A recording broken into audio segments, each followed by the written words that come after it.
Kenshi is your typical esports genius like Faker. He plays a game called Dungeon Creator. Pretty self-explanatory what you do in this virgin trap. Everyone thinks he's got ChatGPT in his brain or something, because every single map he designs is absurdly difficult, even for the most expert players. But Kenshi's starting to lose his passion. Altering the map in a game is cool and all, but altering reality itself, that's the dream. Isekai Truck-kun tried its best, but Kenshi's too ligma balls to die like that. Unfortunately, we need him to die for the plot, so of course there's no escape for Lil Bro. He ends up reincarnating as the son of the Tremble-on Demon King. Problem is, the whole country's getting invaded by heroes. In this world though, magic can actually change or move stuff around, and Kenshi has the chance to use his influence as the king's son and the magic of this realm to stop the invasion. But can he really pull that off? Mining 4 blocks to trap a creeper is one thing, but using high-level building, strategy, and war knowledge to stop some absurdly OP heroes, that's a whole different beast. But that's exactly what we're gonna find out. Someone asks if he's seen the new map Kenshi dropped over on Dungeon Creator. Another guy says that's dumb, he just heard about it now. He saw it first thing in the morning when it came out.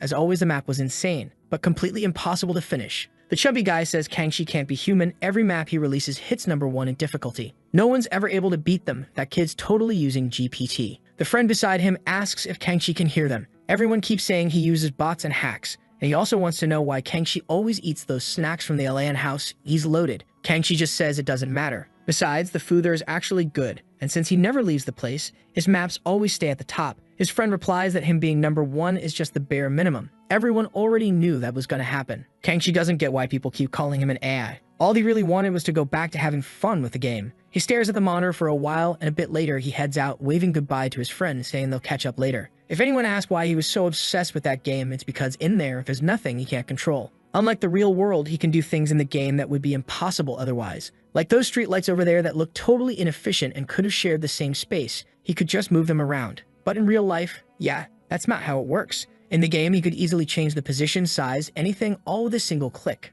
And then, oh boy, look who's coming. Check out the 4 wheels rolling in. The guy's completely out of it, just standing there staring. If he were in a game, he could just delete that truck. But in real life, who gets deleted, right? You know how it is. No one, because the truck slammed on the brakes. He stands there all shaken, saying he actually got scared. He really thought he was gonna get ice caved this time. The truck driver hops out, already demanding to know what he was looking at. Kenshi tells him to check the traffic light. It was green on his end. The driver stands there all confused, hadn't even noticed it had changed color. Meanwhile, Kenshi just walks away, thinking how frustrating it all is. He wishes he could live in a world where things could be changed, just like in a game. Everything would be so much more convenient. He'd finally be able to create the world he's always dreamed of. Right at that moment, good grief, an iron pillar comes crashing down in the middle of a construction site. What the hell? Someone dropped that thing. And there's a kid practically begging to die. The only thing more eager to die than that girl is a main character desperate to get reincarnated, right? She's just standing there, handing him the perfect opportunity, and he doesn't miss. Does he save the girl?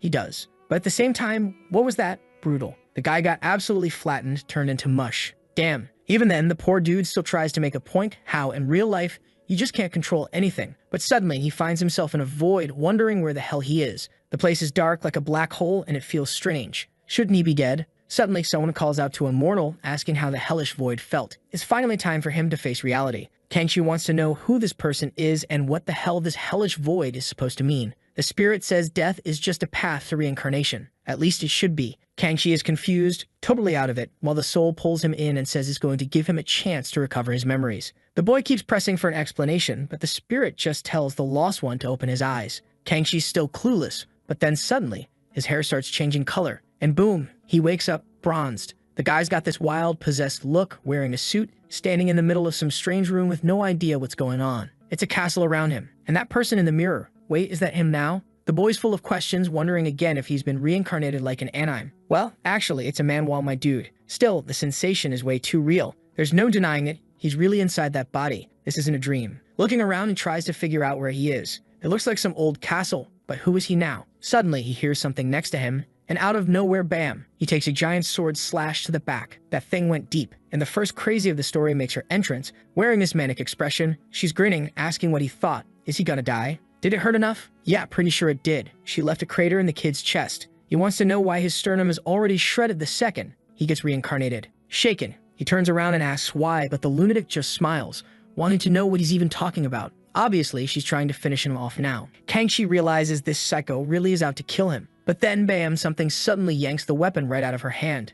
She turns to a guy beside her with white hair who wants to know why Tarm is getting in her way. This guy, by the way, has a chest that looks like full-on curves, tells her to chill. She shouldn't be doing this to her little brother. Kangxi's standing there, wondering what kind of madness he just reincarnated into. Then the white-haired guy kneels down and tells Kella that he seems to be in pain. Apparently, Seldera is always bullying him and tells him to drink something. The boy figures it's a potion and downs it. But what the hell did he drink? The other lunatic casually comments that today's drink went down pretty quick. Immediately, Kangxi reacts he's already spitting up whatever organs were left in his body. The kid already had a hole in his chest, and now his throat's burning. That weirdo Seldera even tells him not to die for the love of God, even though she's the one trying to end him. Tarm says that based on his reaction, he probably won't die. Once again, he failed to create the perfect formula. But the kid's just trying to understand why he's suffering like this out of nowhere. Then suddenly, the door opens, and it's announced that the Demon King Hel Kalden has returned from hunting heroes. Oh yeah, he really went out to kill heroes. This guy's the real deal. Apparently, all these freaks are his kids. Meanwhile, our boy's over there half dead.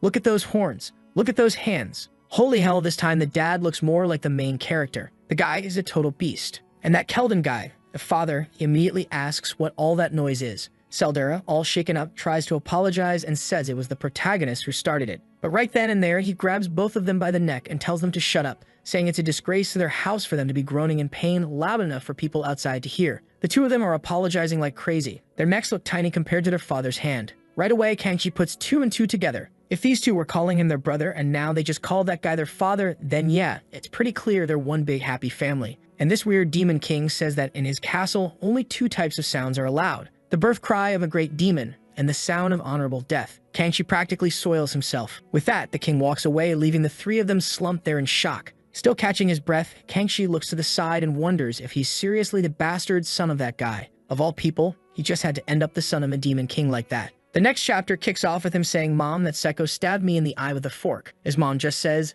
"That must have hurt." He keeps crying, saying that, like always, Tarm poisoned his food again. His mother says she understands. And now that it's happened, he should make them pay, just like a demon would. The boy keeps crying, saying he's scared those 2 are gonna kill him. His mother tells him it's simple. Just kill them first before they kill you. Yeah, looks like crying won't work on this lunatic either. He had to learn. His father killed 12 of his own siblings before becoming the Demon King. In this world, problems like that are easy to solve. You just kill the one trying to kill you. And this demon mother, you can already tell she's the first real beast of the story. My God, what now? She just stabbed the kid in the chest. Back off, psycho. She says that's how a demon should act. The boy calls out to his mom and wakes up in a panic. That dream, nightmare, memory, who knows? There's another one beside him, and honestly, she probably has a shotgun on her back too, ready to blast him. Kangxi knows that all these weird memories clearly belong to Kella Kalden, the boy whose body he ended up in. The weird part is, all the damage he took yesterday seems to have already healed. At least the regeneration abilities of Kella, who is him now, seem to be top tier. I guess we're gonna have to start calling him Kella, since everyone else does.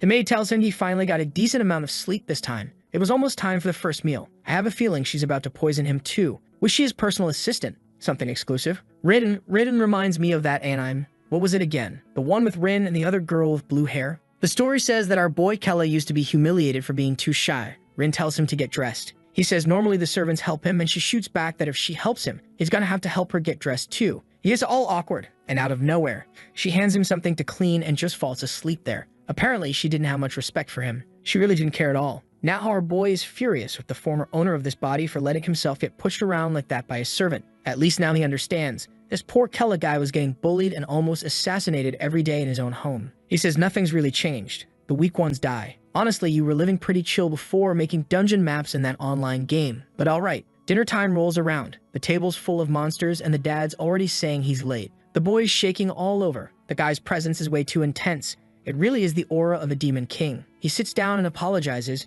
I already feel like he's gonna get killed. And bam, someone else just straight up kicks him under the table and stabs him in the shin with a little knife. Good lord, that must have hurt. He winces in pain and the psycho still mocks him, saying he doesn't seem very energetic today. Her maid in the background just stands there like an idiot. The problem for the protagonist is that he has no idea what'll happen if they find out he stole this boy's body. His family already doesn't seem normal. That's why he just reacts like he doesn't really care, giving a half-hearted thanks. He goes to take a bite, but let's be real, it's probably poisoned. Tarm even says this soup was made especially for him. And honestly, I'm still confused. Is that a guy or a girl? Not that it matters, but still, it'd be kinda helpful to know. Just saying. The bastard even asks how the food is and Kella just answers that it's good. No doubt about it, these demons aren't his family. Enough. He's not just gonna sit there and keep getting bullied like this. It's time to do something about it. In his previous life, he always got what he wanted. That mindset earned him the title of top map creator over and over again. But on the flip side, in real life, he got crushed, bullied, beaten, and left behind. This time, though, he's decided things are gonna be different. He grabs his plate, calls out to Seldera, and smashes it right in her face,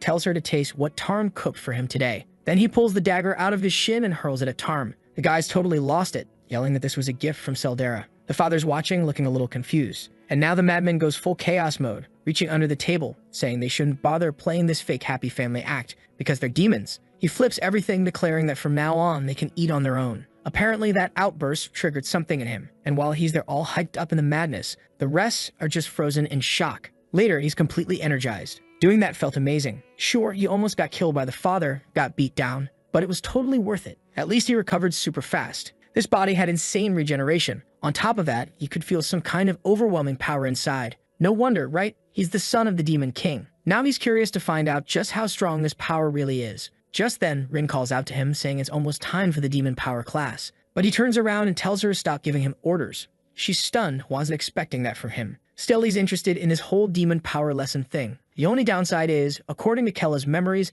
this was the worst part of his day. But there's no way around it. If he wants to get stronger, he's got to go through with it. Out at the training field, the instructor announces that Seldera and Tarm won't be joining today, so the rest are already here. Looking around, Kella starts remembering who these people are based on the memories he inherited. He says he can't do this. But the other guy just activates his power and says, "That's too bad. This was today's lesson." And then boom, he gets wrecked. These people really lived up to the name Demon. For them, messing with Kella was just another game. Some of the others watching asked if they were going too easy. He was still alive after all. They were worried about hitting him too hard and killing him, but then she tells them not to be so timid and to show what they're really capable of. She gives them permission. And of course, the guy's clearly into her, blushes hard and thanks her. Then he charges straight toward poor Kella. Kella, who is clearly terrified of fighting, just keeps repeating that he doesn't want to do this, begging them to stop. That's when our guy finally sees it. Kella wasn't actually weak. He was just too soft-hearted. But now someone new is in that body, and he's about to show them what real strength looks like. The teacher then asks who was training during the last session. The blushing guy says it was him and Kella. Or maybe he should say Lord Kella of the Demon King's bloodline. The protagonist already starting to lose his mind with this jerk. Face to face, the teacher tells them to get ready for round 2.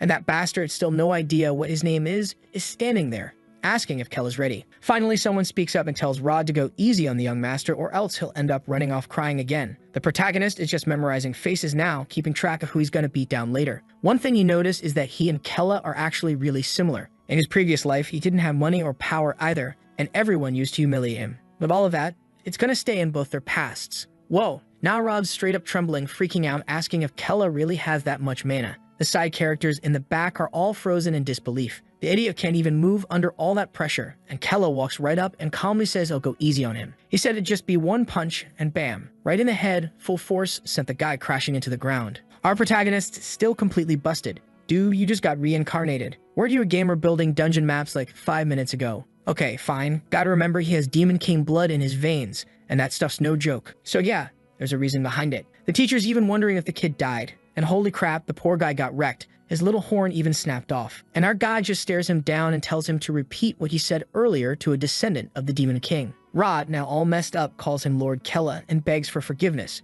But our boy just glares at him and says not to make another mistake in front of them again, because next time he might actually die. Everyone's stunned, whispering about how long it's been since the loser Kella started acting like that. Even the teacher's trembling as he's called out. And our boy wants to know, is class going to continue or not? The one who's really finding all this strange is Rin, since she's the one who's always around him all day. And up above, guess who's watching his little boy? Yep, final boss Demon King himself's got his eye on him. Then someone screams out that they can't forgive him. Ah, it's those two annoying siblings again. And now we finally get confirmation. Tarm's a guy. Seldera is already yelling that she's gonna kill him. He threw poison in her face. Tarm tells her to calm down. She doesn't have the kind of freaky regeneration the boy does. Whoa, look at that smoke. Let's get out of there. Seldera says it's weird. How come he's the only one with regeneration that's strong? Tarm says he doesn't know, but what he has noticed is that Kella has changed. That whole bit earlier with the shirt lifted up? Yeah, not something he ever used to do. And what's really messed up when the boy did that, their father actually smiled. That's the worst part of all. Seldera gets even more furious now that she knows their father smiled, and Tarm agrees.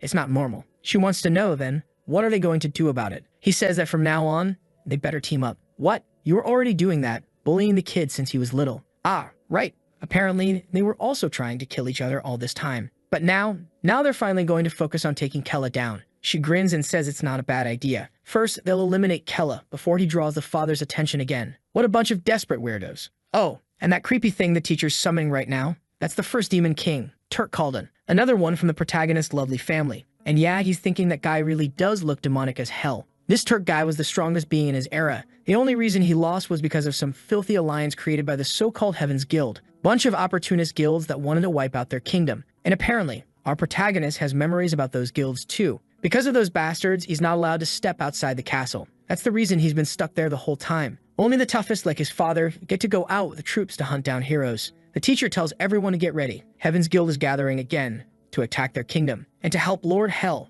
our boy's father, stay alive, they all had to give their best in combat classes and get stronger. Everyone shouts saying yes, glory to the demon, while Kella really doesn't care that much. He's more focused on just staying alive, honestly. His first objective was to find a way out of this place. That's what really mattered. He could already tell that if things kept going the way they were, one of those 3 lunatics would kill him at any moment. So he turns to Rin and asks if she really said his father was leaving in 3 days. She confirms it. Then he asks if she's ever noticed that this castle has a weakness. No combat architect would be able to properly use this terrain. The fact that they've locked themselves in here is also allowing the guild to take control of the surroundings, and soon they'll be completely surrounded from all sides. Which is exactly why he needs to use this time before the next expedition to make a full map of the entire area. He's going to help his father wipe out everyone, and at the same time put together a real plan to finally escape from this place. All of a sudden, it hits him. This world is different from reality. Maybe he can create maps however he wants here. So he turns to Rin and tells her to set up a secret office down in the castle basement. He needs a place where he can work without his father knowing about it. But then the scene shifts to Kalden, who's sitting there thinking that Kella has no way of escaping from him. And before it's too late, he needs to confirm something. Our boy sees the room and asks, "What's this supposed to be?" Rin answers, saying it's the office he asked for. But he complains, saying this place looks like trash. He's the son of the Demon King, for crying out loud. Poor Rin is all flustered, almost crying, saying she kept it low-key so she wouldn't make any noise, since he asked for it to be secret. He walks over to the desk, thinking that he constantly has to act angry toward her, so she stops treating this kid like garbage. Meanwhile, Rin's just trying to understand why he suddenly feels so intimidating. But strangely enough, he also kind of thinks he's cooler now. All of a sudden, he notices her staring and tells her to stop and go get him some coffee. She steps out and he thinks finally that pain is gone. This demon castle had no hope, no dreams. It was time for him to start making his map. Rin's walking through the halls looking for coffee when suddenly she starts feeling uneasy because look who's coming down the corridor. The scary one shows up, asking what she's doing there without Kella. She greets him, but he immediately demands to know where the boy is. She starts trembling, and just when it looks like she might spill the beans, she decides to protect the kid's secret. Meanwhile, Kella's having the time of his life working on the map, thinking maybe he actually got lucky. This world wasn't all that different from a game, and there was nothing more fun than creating a map for something. Then suddenly, boom, the door explodes open. His father storms in, yelling that he can't believe he made a secret office without telling him. You know what's coming next. He gets stabbed right in the stomach, and his father tells him that if he's planning on killing him, he'd better just come at him directly instead of hiding like a coward. What a lovely family. Kella calls out to his father, feeling that gauntlet piercing his chest. At this rate, he's actually gonna die. But then he shows the map to his father and tells him to take a look. Confused, his father asks what it is. And our boy explains that the region where they're planning to fight will put them at a huge disadvantage. They should alter the terrain just like he marked on the map. It would be a huge tactical advantage in the battles ahead. That seems to catch Hell's attention, and he pulls his hand out of Kella's chest. Then he asks why Kella wanted a secret office. Our boy says that he knew if he told his father he wanted to help, he wouldn't be allowed to. That's why he wanted to show him the map first, only after it was finished. As the son of the great demon king, he wants to help wipe out the heavens.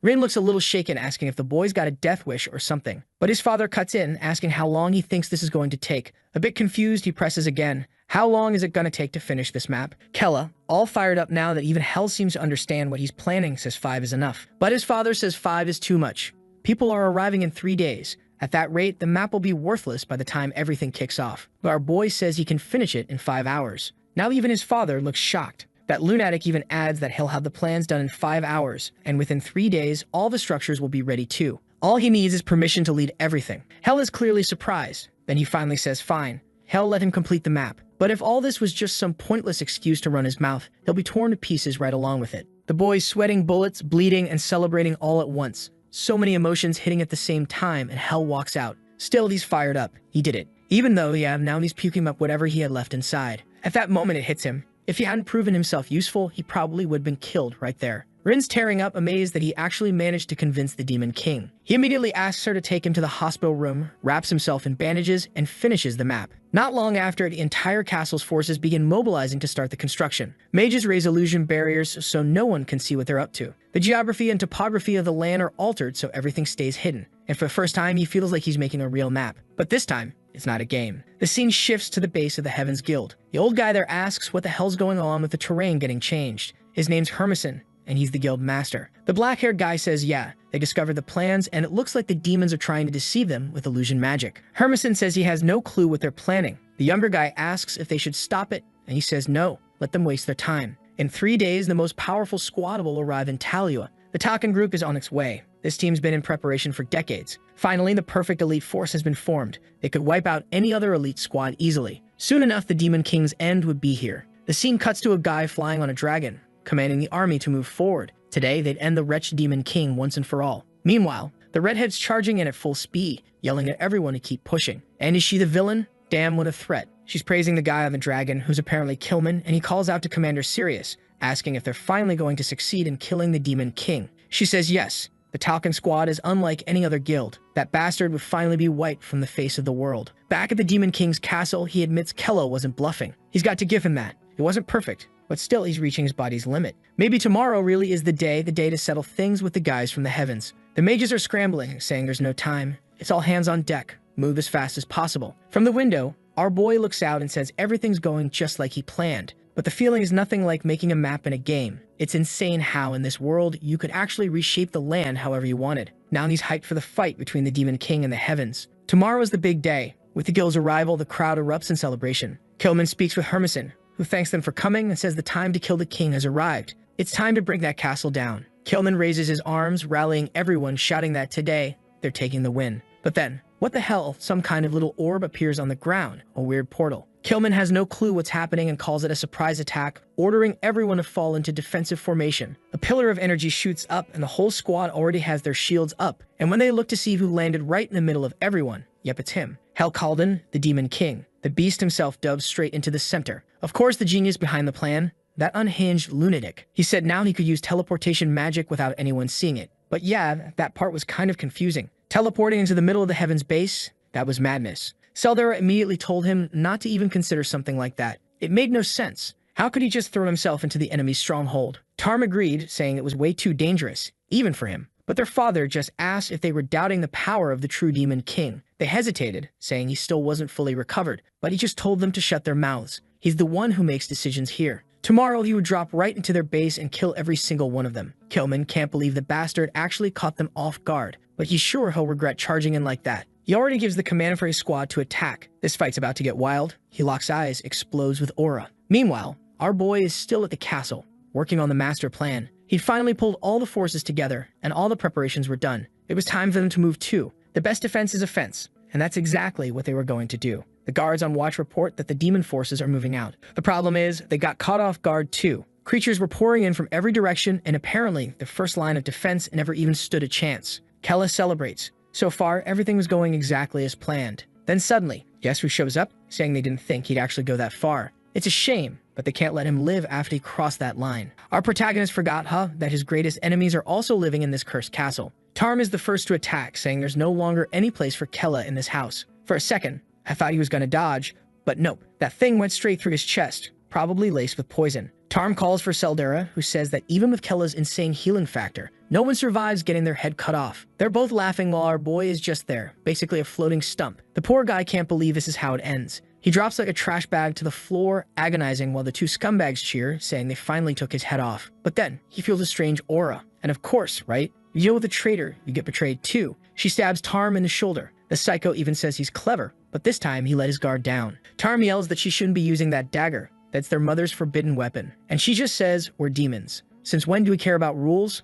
Weapons are made to be used. He's stunned as she says this is the perfect moment. If he dies here by her hand, she'll be the only living heir. Tarm loses it and charges, saying she's the one who's dying today. But she rushes him, saying it was over the moment he got hit by that blade. Boom, explosion at the top of the castle, while our boy is still there, just a headless stump, wondering how the hell people can be this demonic. Those two bastards really were exactly what he imagined they'd be. But then, out of nowhere, oh, you sneaky bastard. You mean to say they were expecting this? Look at them getting rescued. Someone grabs the little head, puts it back on the body, or wait, hold up. Maybe I'm getting ahead of myself here. From the look on her face, this definitely wasn't part of the plan. Meanwhile, out in the mountains, the operation continues. A bunch of demons come charging through a portal, saying they're going to ambush those bastards from behind. The knights waiting for them, though, say the demons are idiots. They already knew about these kinds of tactics. The mages start firing off spells, while the demons shout back that it doesn't matter if they knew, they're still going to die. It's pure chaos, explosions everywhere. But now there's a damn dragon too, brought in by the other side. The thing lets out a massive blast of fire toward the Demon King. But Hell just says it's been a while since he's seen one of those. And bam, he teleports, appears right beside its head, and rips it clean off with one hand. Damn, I thought that thing was supposed to be a challenge. Guess not. The Demon King's the real deal. The little mages are tossing down rain after rain of energy, but the demons just keep pushing forward, and Hell starts closing in on Killman, who's still processing what just happened, wondering if they actually managed to stop the guy. Obviously not. The monster had transformed, and holy hell, this version of the Demon King is something else. One of the soldiers says he transformed exactly the way the old books describe. Sirius adds that this is known as the Demon King's final form. The guy next to her looks like he's about to crap himself, saying he can't move his body. Sirius tells everyone to calm down, not to let fear control them. But the creature in front of them wasn't something you could just stay calm around. Killman, the leader, is trembling non-stop. Hell comments on the one flaw in Kella's plan. As much as they were able to bring all their forces straight to the enemy's base right away, they had no way to escape. That was the one weak point in everything. Still, he didn't mention it, because he's the Demon King, and the Demon King doesn't concern himself with retreat. Maybe Kella knew that too,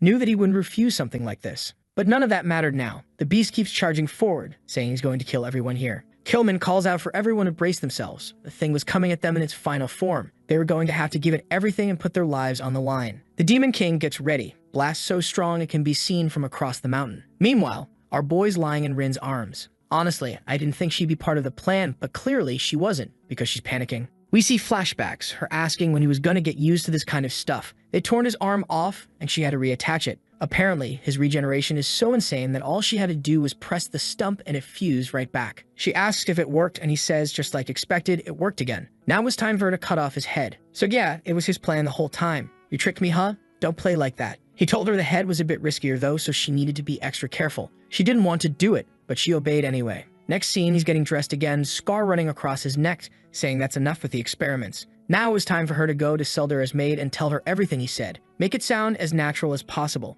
Rin looks confused, and there she is telling the maid that this is exactly the plan. Kella was planning to kill Lady Seldura in the middle of the battle. Looked like he wanted to send the Demon King up front, and while he was distracted, he'd take the two of them out. The maid can't believe that bastard was plotting something like this, and Rin says maybe this would be the perfect time to just chop off his head. Not even someone with that crazy healing could survive something like that. Back in the present, Rin says she did exactly what he asked, followed the plan to the letter. But still, she didn't want him dying like an idiot. Don't worry, he opens one eye, asking who she's calling an idiot. She's shocked and stands up, saying he really thought, even for a second, that he was going to die. His healing slows down whenever he gets hit by a mana-imbued dagger. But whatever, in the end he's back, and now everything's going according to plan. Rin gets all emotional and hugs him tight, saying she really thought he was going to die this time. The guy's completely red in the face, telling her to back off, that he survived, and that's all that matters. Right then and there, he stretches out his hand and declares that he dissolves the contract made between Kella Kalden and the servant Rin. That meant her freedom was officially granted. She just stands there in disbelief. He turns and tells her that contract no longer exists.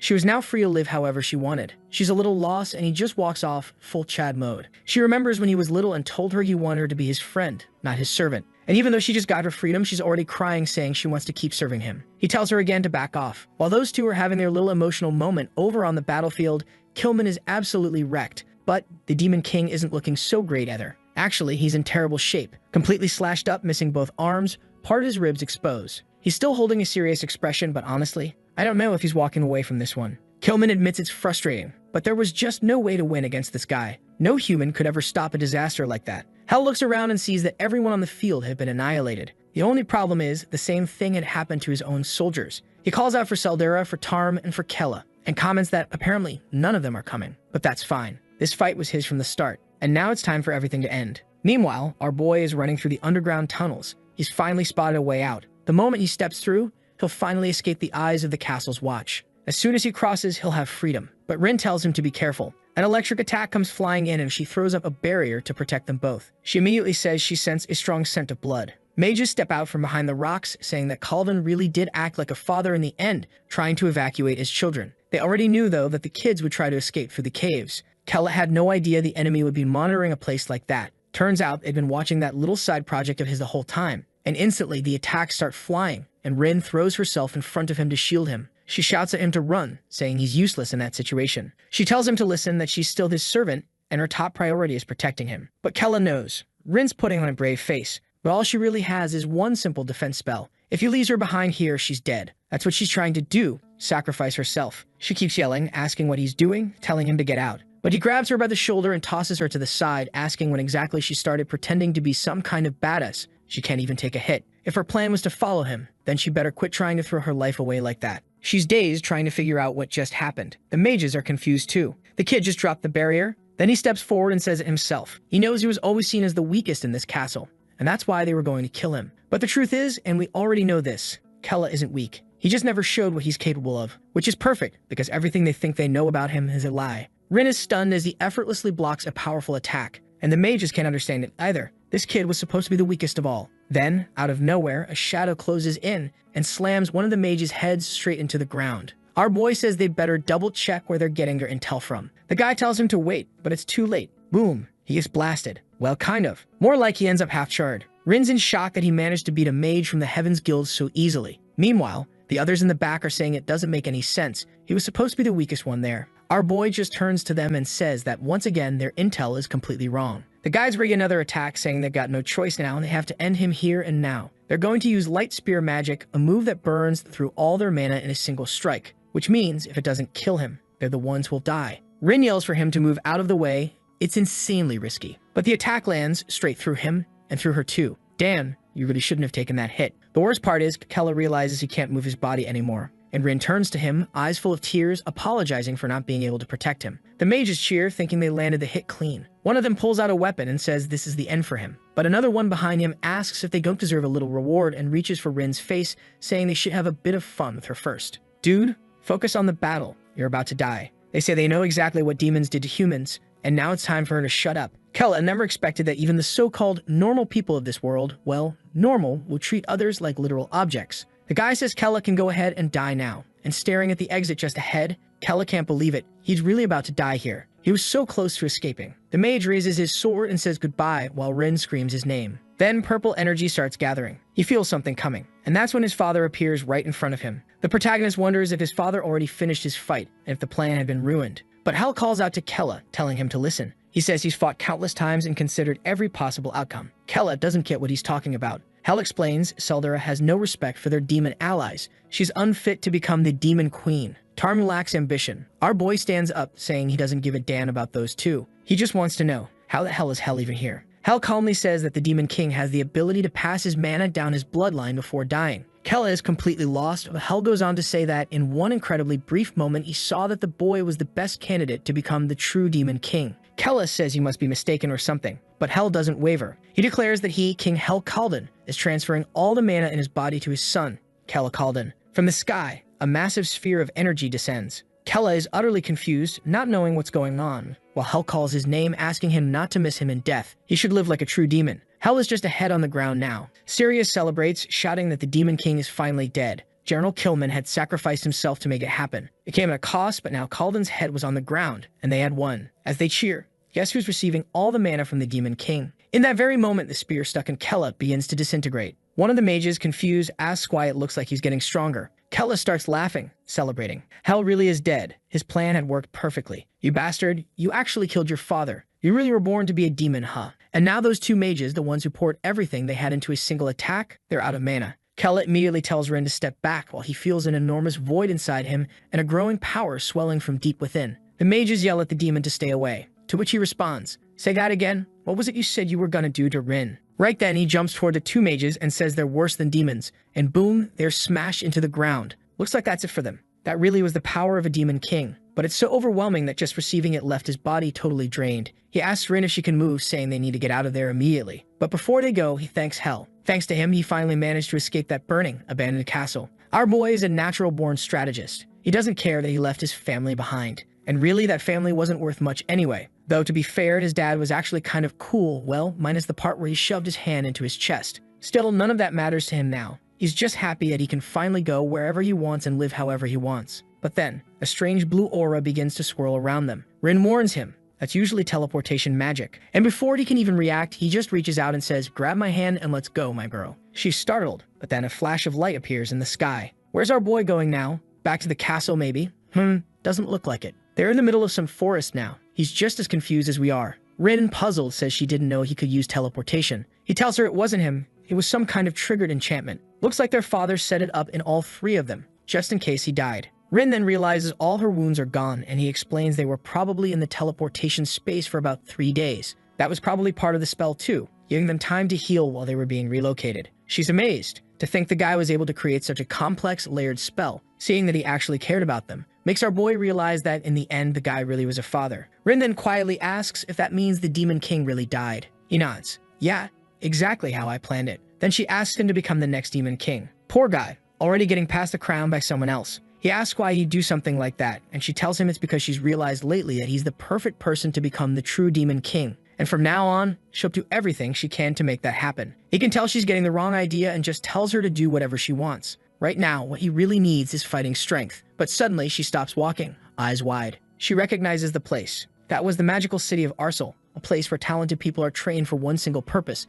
to kill demons. And flying high above is a massive flag celebrating the death of Demon King Kalden. He can't believe it. Out of all places, this is where they landed? What's going to happen if someone finds out who they are? Then out of nowhere, what's this? She turns human in a flash, it's a spell, and her appearance goes pale. Our boy sees it and says, yeah, that really is the best option, and does the same thing himself. Guess it's that easy now, huh? We're just out here dodging demon hunts like it's cosplay. Walking through the city, he asks her to tell him everything she knows about this place. She explains that this is a small country east of Talio. It's blessed by a massive sea creature that lives offshore. That same creature allowed them to develop powerful magical techniques. Thanks to the countless mages they train, they constantly fight against demonkind. For hundreds of years, they've been one of the demon's greatest threats. Kella says he gets it, but now he wants to know, why did his father want him to come to a place like this? Rin's wondering the same thing, and why did he go through with it the moment he found out? Shouldn't they have stayed as far away from this place as possible? The guy just replies that even running away requires preparation. First, he needs information. He has big dreams in this world, and magic is one of the key tools he'll need to make them come true.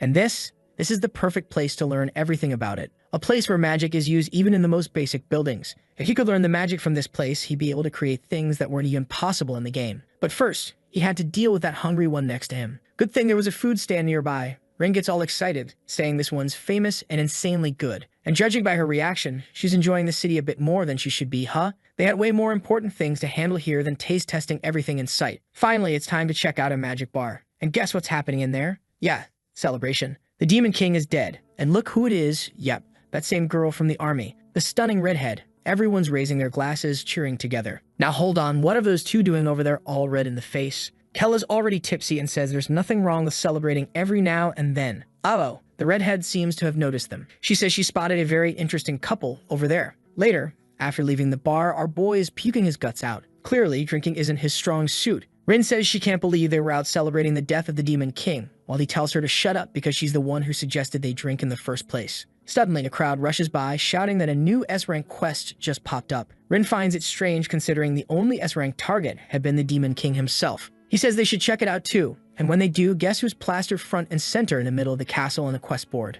Yup, there he is, the young master himself. And our reckless lewd mouth shouts out loud for everyone to hear, the Demon King is dead, so why the hell do they want to kill him now? Yeah, someone needs to slap a hand over his mouth. He's way too drunk. People around them start saying that Kella's the weakest of the Demon King's children. This quest should be a breeze. Killing someone like him should be ranked at most B tier. But our boy isn't even mad. What's bothering him now is that he's going to have to stay completely under the radar. No one can find out who he is. He calls Rin over, and she asks how she's supposed to address him now, since she can't use the name Kella. And guess what? I thought for sure he'd say to call him Kangshi, right? But nope, he says to call him Chu. She stares at him like, what kind of dumb name is that? He just shrugs and says to use it if she wants to be annoying. She comments that the moment his father died, he already became a walking target. As they're walking, he says it's best they get out of there and look who's waiting for them. Dangerous vibes immediately. She asks if it's true a new S-rank quest appeared. He confirms and says they just checked it out. Kella had noticed this girl at the bar and everyone was calling her the Hope of Arsal, so yeah, she's definitely not weak. Now that I think about it, we already know her name, don't we? Sirius. She comments that the fact a Demon King's son is still alive is a big problem. Exterminating them isn't easy. Our boy says, celebrate Kella all you want. Everyone says he's weak, so what's the big deal? But Sirius gives them a little smirk, throws her arm around both of them, and asks if it really isn't a big deal, considering he's the Demon King's son. She had already noticed something strange. She says they had a peculiar scent. Were they by chance? And the two of them are now totally panicked, trying to figure out what she's implying. Sirius just goes, you travelers haven't bathed in a while, huh? Maybe you need a good soak and something to drink. They're both still lost, but she pushes them along anyway. They don't really get a say. Next chapter, we're in the redhead's bathhouse. Life is good. Delicious tea, fancy snacks. Things our boy had never tasted in his life. Must be some of that special magical stuff. He's amazed. This was exactly the kind of world he always dreamed of living in. It's like his fantasies finally became real. This whole isekai thing, not so bad after all. Meanwhile, Rin's completely red in the face. That's because she ended up in the redhead's bath, who asks if she doesn't think this is amazing. Rin says yes. Sirius wants to know why she's so nervous. Does she think she's some demon that's about to get exposed? That catches Rin off guard. She gets all tense and denies it immediately. Then the redhead says she's going to use a little magic to help her relax. The problem is, it's holy type magic. That's sent alone to cancel Rin's transformation. She's blushing like crazy, panicking and calling out for the young master, who's sitting completely chill, sipping his tea. Sirius keeps going, saying she thought all her pain would end once the Demon King died. That's exactly why Rin wants her to shut up before this affects her transformation even more. But the woman keeps talking, sharing her story. Says she was assigned as a mage from birth. Rin quickly gets up and says they can talk about that later. She needs to use the bathroom. Except the redhead isn't dumb. She already picked up on the fact that Rin didn't like the scent of holy magic. A little while later, Rin's thinking about how that almost went really badly. She runs to our boy, telling him things are getting dangerous. Her transformation nearly broke right there in the bath. She warns him that Sirius is using high-level holy magic, and at this rate, they're going to get caught. That kind of magic? Only advanced mages can use it. He says, yeah, that's seriously not good, but maybe they could sneak in one more bath before leaving. Suddenly, Sirius is right there, asking where they're going. She thought they were staying for round 2. Rin says yes, but unfortunately, something came up. They're heading out. Except now, the redhead's charging up a big spell in her hand, asking if they aren't just a little curious about the rest of the drinks this place has to offer. Kella sees that and immediately thinks, time to go find more food. This kid's too calm for the chaos he's in. Then again, they are in the heart of the mage capital. I was about to say something, but here comes a crowd closing in on her house. And worse, they're asking if there are demons inside. Not just demons, children of the Demon King. A once-in-a-lifetime opportunity. Wait a sec, are these the guys from the cave? Yeah, that's the price of letting enemies live. The protagonist still hasn't learned you have to finish the job, kid. Back inside the house, she's apparently made a new cup of holy tea. Obviously, this is going to be a disaster. Just holding the cup already makes their bodies burn. Imagine drinking it. Sirius then says she's going to continue her story, the one about how she spent her life training to kill the Demon King. She joined the Talcon squad and trained her whole life. That huge scar on her stomach, from one of their tests. Rin says she hadn't noticed it before. The redhead then reveals a crater on her face, saying she also lost one of her eyes. The two look shocked, and she says she's hiding it all with magic. Every time she sees those scars, she remembers the pain of that day. The students that were torn apart, cut, beaten, ripped open, all in the name of becoming stronger to kill the Demon King. They were constantly reminded that the purpose of their lives was this war, was to kill him. She gave up her entire life for that mission, and in the process, she ended up broken. And now here she is, getting real close, asking what exactly they've been doing this whole time. Does he, by any chance, not have a single scar like she does? Her hand's getting way too curious. Our boy's acting a little stiff now. And then she says his skin is way too smooth. No cuts, no marks. Why does he even look like he's wearing lip gloss? But her hand feels like some kind of holy power, and our boy starts to transform back. She leans in close to his ear and asks if he's a demon. Right then it hits him. She already knew. A swarm of rats rushes into the room, and a bunch of mages burst in throwing spells. They both freeze. Maybe this had been a trap from the very beginning. Sirius looks back, wanting to know why everyone suddenly showed up. Strangely enough, the group looks furious, and they're all glaring in her eye, saying the message from the heavens was right. Sirius had just been hiding who she really was all along. Wait, what? An undercover traitor working for the Demon King? How the hell does that make sense? She was in the final battle. She killed the guy. She's laughing like a maniac now, while our boy stands there completely lost, wondering if they're actually here for her. And what is this about her being an infiltrator for the Demon King? Is that actually true? She says yes. There's no reason to hide it anymore. In fact, it was she herself who leaked the info that she was a demon. One of the knights says there's no more need to hesitate. She admitted it, so they launched the attack. But she just gives them that sharp stare and says she's a top-tier mage from Talcon. She's not someone a bunch of Arsenal-class mages can handle. Immediately, Rin says they need to get out of there. This situation was spiraling way worse than they expected. An explosion hits, and just like that, the mages are gone. What the hell? These guys just hit Alt plus F4 on real life? Rin can't even believe it. That kind of mana. How is it that powerful? And why did she protect them? Then Sirius calmly says they don't need to keep hiding anymore. They're demons. Because, get this, she's also a child of Hell Kaldan. Sirius Kaldan. No way. How are we supposed to keep daydreaming about our boy and her flirting if she just turned out to be his sister? This isn't Alabama. Next chapter starts with the two idiots standing there all confused. And then she says there's not much time, so she's going to explain everything using memory transfer magic. The former king, or maybe queen, not really sure, celebrates that they created someone, well, actually a demon with no horns and no evil power. The girl was standing there thinking that maybe this really was the true king in front of her, the absolute king. And Hell says that his blood runs in her veins, which makes her his daughter. Yeah, that's just how it works. Apparently, the girl was born already that size or something because she acts like she's discovering the world for the first time, but can already talk. Bit confusing, honestly. Still, she's shocked to find out she's the daughter of the Demon King, and that's probably because she spent her whole life like some kind of lab rat. Every single day felt like hell, and yeah, in her case, that's meant literally. She was burned over and over. The only way she could hold on was by thinking of the people who came before her, but watching them made her think that sooner or later, her time would come too. Now though, she's overwhelmed finding out she's actually the Demon King's daughter. All crook and awkward, she manages to say it's an honor. Then he says he's going to bless her with a name, and that's when she becomes Searle's Kaldan. Her job would be to act as a spy in the humans' land and gather intel. Man, she's over the moon, huh? Looks like being the Demon King's daughter is a big deal. In her mind, now that she knew she had that connection, it felt like she could do anything. The scene shifts to the front of the castle, where some soldiers walk out and find a little girl collapse on the ground. They rush to help her, all acting like good guys, right? Trying to save the poor girl, who had already decided at that very moment that she would be the Demon King's spy forever. So she started giving it her all as a mage from Arsal. She withstood everything thrown her way, and damn, she really is the Demon King's daughter, that little devil. She grew up strong, healthy, and became one of the Empire's most powerful. 15 years later, she saw her father again. She wanted to run up and hug him right then and there, but she couldn't. She had to stay where she was, waiting for everyone else to die, except Kilman. Her mission was to use magic that would mess with Talcon's squad, doing it subtly while secretly helping her father without anyone noticing. If they won this fight, then in the end, she could finally return to the castle. At last, she could go back and live alongside her father as Searle's Kaldan. Kilman says he admits the guy really went beyond expectations. He was the strongest opponent he had ever faced. But the king just replies that he doesn't need recognition from a human like him. Killian just says he's definitely arrogant, and asks if it's not time they wrap this up. He was about to use an all-or-nothing attack, apparently the same spear technique from before, only this time it was the broken, overpowered version. The demon, poor thing, was standing there with no arm, no leg, missing a chunk of his abdomen,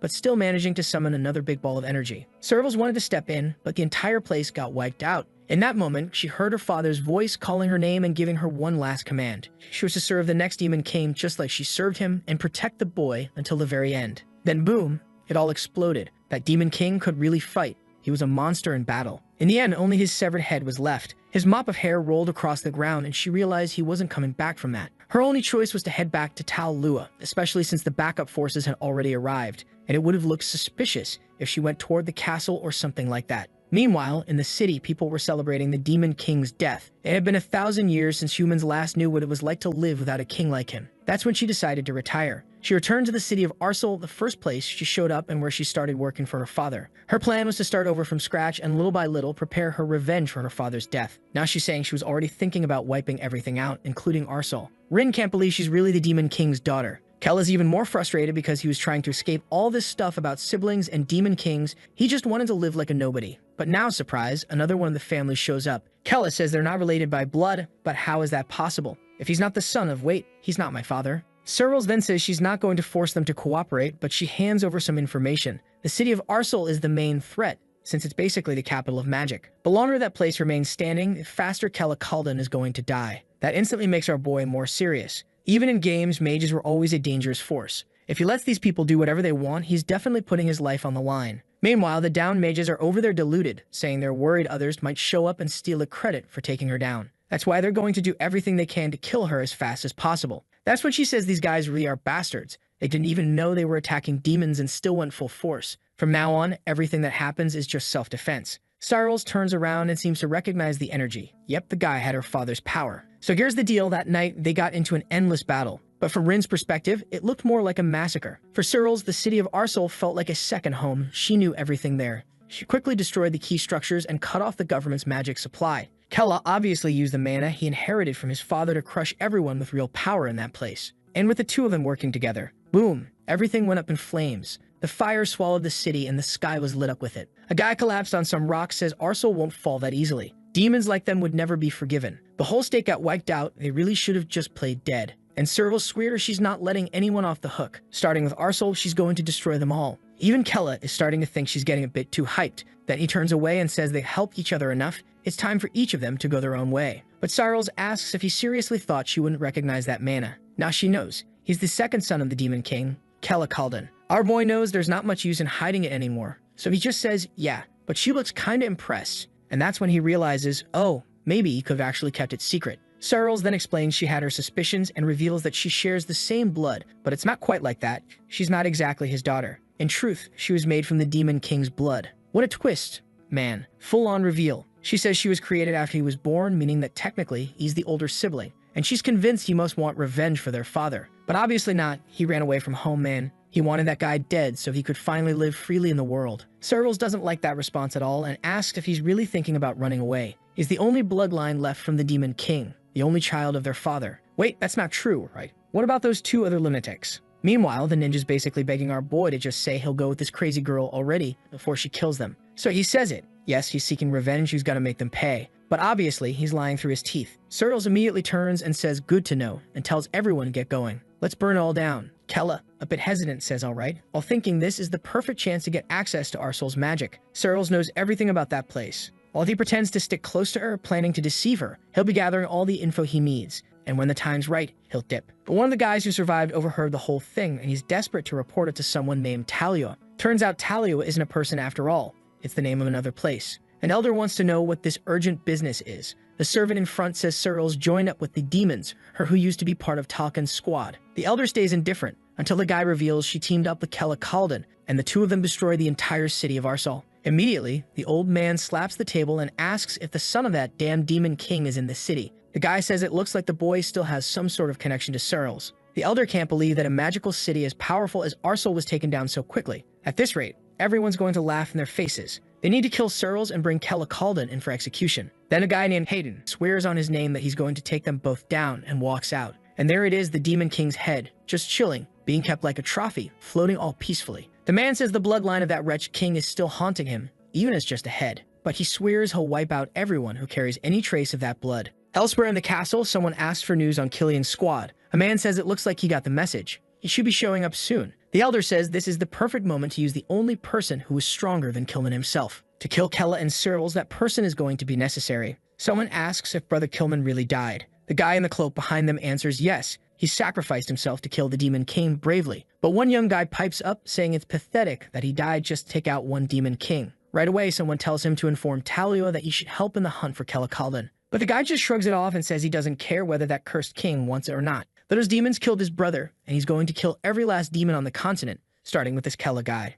Man, this dude's acting like the main character too. Honestly, everyone in this story feels like a protagonist, except our actual protagonist. What the hell? Everyone's got these big badass plans, and our boy's just wandering around trying to figure out where he's supposed to go. Wasn't he supposed to be some kind of dungeon builder? I thought this was one of those stories where he'd be crafting dungeons left and right. But hey, maybe it'll still get there. Hopefully. Right now, he's just asking who's gonna eat this meat. Searles tells him if he doesn't want it, just let Kella eat everything. Rin asks what the secret is to eating so much without gaining weight, and Searles says if it goes in fast and comes out fast, you don't gain weight. Alright then, Rin's stunned, calling it a miracle theory, while Kella's just relieved that at least this lunatic isn't trying to kill him as hard as Saldura and Tarm were. Speaking of which, where the hell did they go? Then he asks if she doesn't hate him for being the biological son of their father. She says, oh, I do. Just knowing that makes me want to kill you. But he shares the same blood as the person she loved and respected, and that's why she just can't hate him. In fact, it's also the reason she has to protect him with everything she's got. Kella's actually surprised. This is the first time someone's wanted to protect him, and Searles, with her bony little hand, says she's putting everything on the line to keep him alive. That gets our boy blushing, but Rin doesn't like that one bit. She quickly tells him to eat some meat and recover his mana,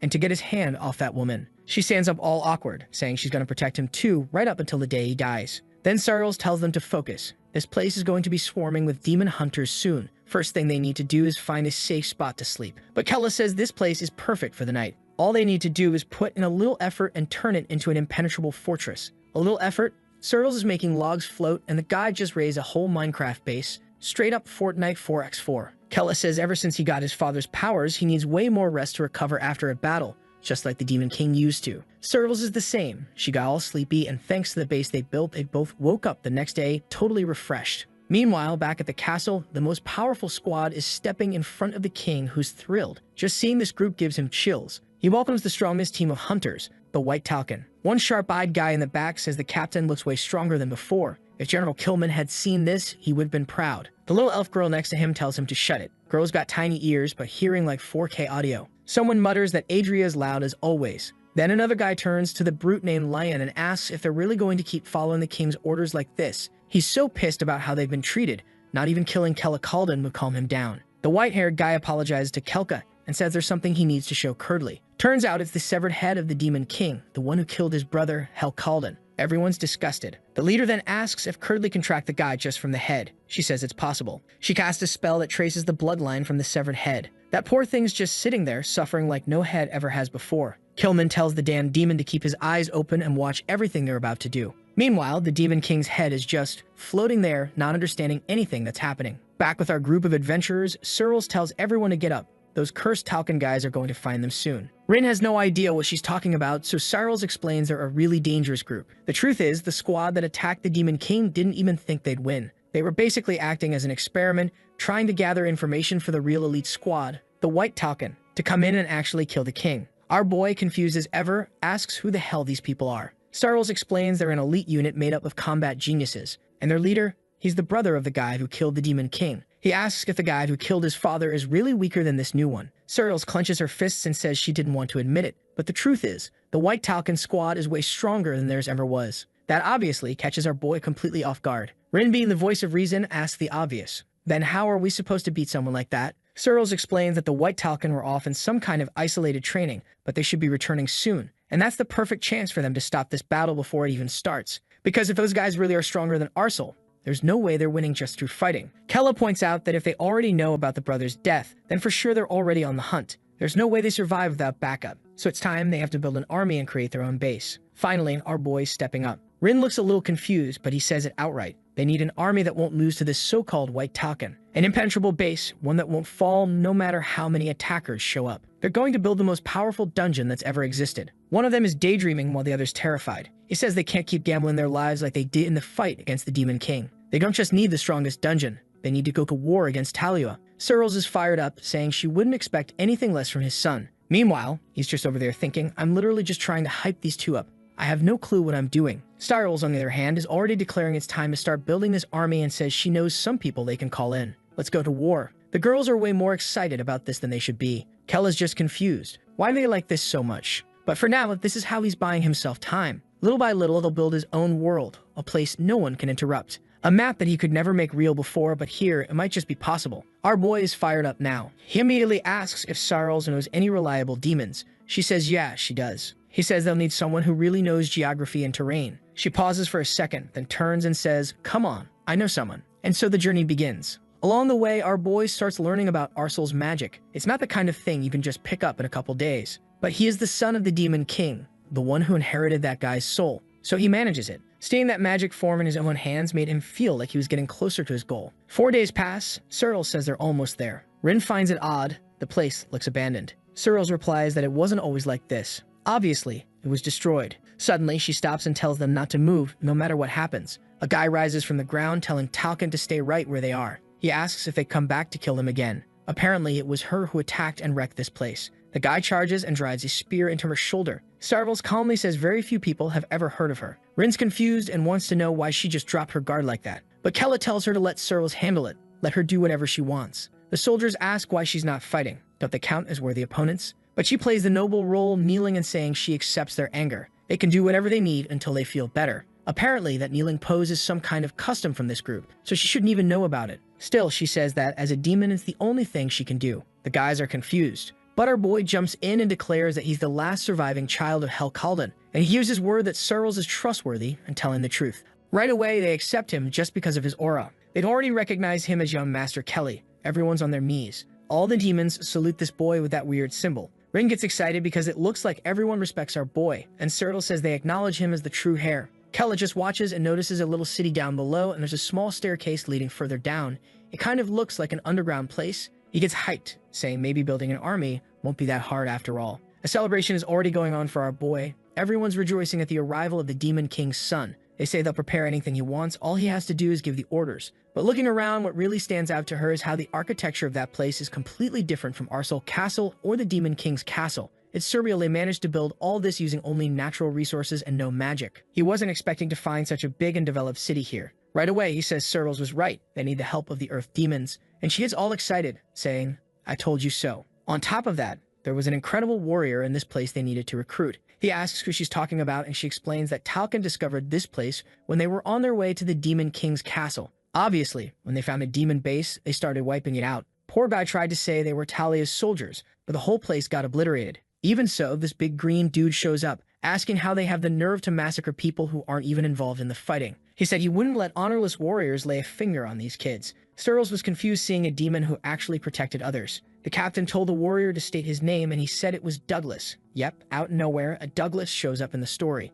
He's the son of the Earth Demon. The captain stares him down and says it would have been nice if he was born human, but then tells everyone to stop fighting. They'd head off toward the Demon King's castle. Dang, turns out the dude's actually pretty decent, huh? Forgave the guys, didn't kill the kids, miracle. Even the demon looked confused. Searles tells him to be proud. His bravery saved the tribe. The guy just stood there awkwardly, not really understanding, but yeah, he did save what was left of the tribe. Back to the present, she says this guy didn't run. He stayed behind to protect the kids to the end. Rin says the name Douglas sounds trustworthy. Meanwhile, Kella's thinking this Earth Demon not only builds all this cool stuff, but might also be a good fighter. Perfect combo. He immediately stands up, saying he wants to meet this Douglas guy. But apparently that's not such a great idea, because someone warns him this guy's not easy to deal with. Might be better to look elsewhere. Kella insists and orders them to find the guy and bring him over. Elsewhere in the city, Kella asks if he's refusing to obey. Douglas is at the forge, saying the kid might be the Demon King's son, but that doesn't mean he has to follow him. Kella asks what he'd do if he used force, and Douglas just replies that he'd die fighting. Our boy can't understand why this guy wants to stay in this place, and Douglas replies he was born and raised here.